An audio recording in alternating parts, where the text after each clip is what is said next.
Well, hello, Ephemeral Killer Bees. This is Major Alfie Felipe again, and today our fourth of 6 videos, we're going to be covering video conferencing and screen sharing on Microsoft Teams. I think this has the ability to be a very special lesson. Since we're all teleworking from home, we've lost that personal touch and that face-to-face interaction. And what Microsoft Teams provides is a pretty sharp video conferencing capability and ability to screen share. And we can kind of bring a little bit of that personal human touch back into our interactions and our collaborations. So I'm excited about this one. Really quickly, before we jump into this, I have Captain Gina McComb joining me for this lesson. I feel like a little bit of a late-night talk show host. I had Ben McComb and Tara Bott, and now I've got Gina. So thanks in advance again to Gina for being a part of this. 2 caveats before we jump into Teams. First, if you haven't watched video 3 on VoIP calling, I recommend you do that first. I'm going to kind of breeze over the video conferencing capabilities because they are they're actually the exact same as the VoIP calling, just using video instead of the call. And so please take a look at that one first if you have any questions about the different buttons and functions as we're in the call. Second caveat, I understand that the DHA administrators have grayed out and barred video conferencing capabilities for our DHA hardware, so apologies in advance to those accessing from DHA computers.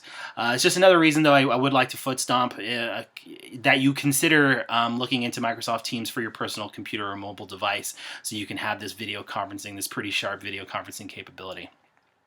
Okay, so let's go ahead and just exit out of here and jump into Teams. Okay, and if you recall from the last lesson, we're here on the home tabs, we're here under calls, and again, here's my Rolodex of my contacts populated, same thing on the chat tab here. And so for the purposes of this video telecon, I'm actually going to call Captain Gina McComb. There she is right there. Okay, so let's go ahead. If you remember, the headset icon was for a normal VoIP call. We're actually going to use this camera icon here to do a video call. So let's go ahead and give Captain McComb a video call.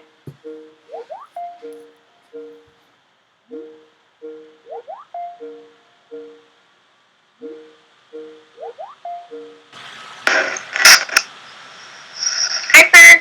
Hey, Gina, how are you? Doing well. How are you doing? Hey, doing really good. I know it's the end of the day on Friday, so I'll make this real quick. Thanks again for being a part of this. So if you look, I've got Gina here. Can you hear me loud and clear? I can. Okay, yes, sir. And you're coming through nice and clear here on this end too. So again, here on the left, we have our call duration here. We also have our camera icon, and this time it's turned on. So if I click on this, it'll turn off my camera. I can still see Gina, but if she turns hers off, we can now make this an audio-only call. So you can turn that camera on and off with that button right there. I'm going to turn my video back on. Again, similar to the VoIP call, we have our mute button here, so I can mute and unmute just like we would with the call in the last lesson. Here's our share button here. I'm going to skip that for now. Again, same capabilities that you saw in the third video. The chat function here, if I click on this one, we can pull up a chat simultaneously to complement our video call here, so that's a cool function. And again, if Gina and I are having a video telecon and then we decide, hey, you know what, we need to add someone else to this mix, I can invite them right here, type them in, and get them added into this video telecon.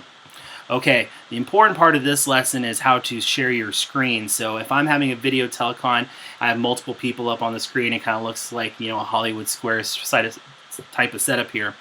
I can be the one presenting, and I can share my screen, and just like you would in a conference room, you can present slides, you can pull up websites or documents, and you can share your screen with all the participants. And so I'll show you how to do that. So we come here to this middle button, we're going to click Share, and it's going to give me an option. What of the files that I have open, what would I like to share? So I'm going to click on this one right here. And Gina, can you tell me what you're seeing right now?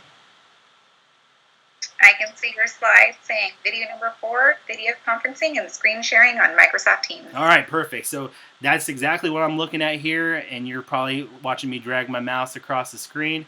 And so I would just run a PowerPoint like any other briefing right from the comfort of my home, but it's being shared on the screens of all the participants in the video call, and trying to bring back some of that human touch back to our interactions as much as we can during this COVID period. So I'm going to bring Gina back up and unshare my screen. And am I back? Yes, you are. All right. So again, If you are running the teleconference, I do recommend that you put yourself in Do Not Disturb, just so that you don't have any chats or interaction come in while you're trying to present and kind of break up your flow. And with that, this is a very short lesson. Gina, thanks again. Happy Friday. Happy Friday. You and your mountain man have a good weekend. And thanks again. And for everyone, there he is. And for everyone on the line, again, please let me know. Email me, text me if you have any questions, or you can leave a comment to this video on YouTube, and I'll get back to you as soon as possible. Thanks again, everyone. Appreciate it.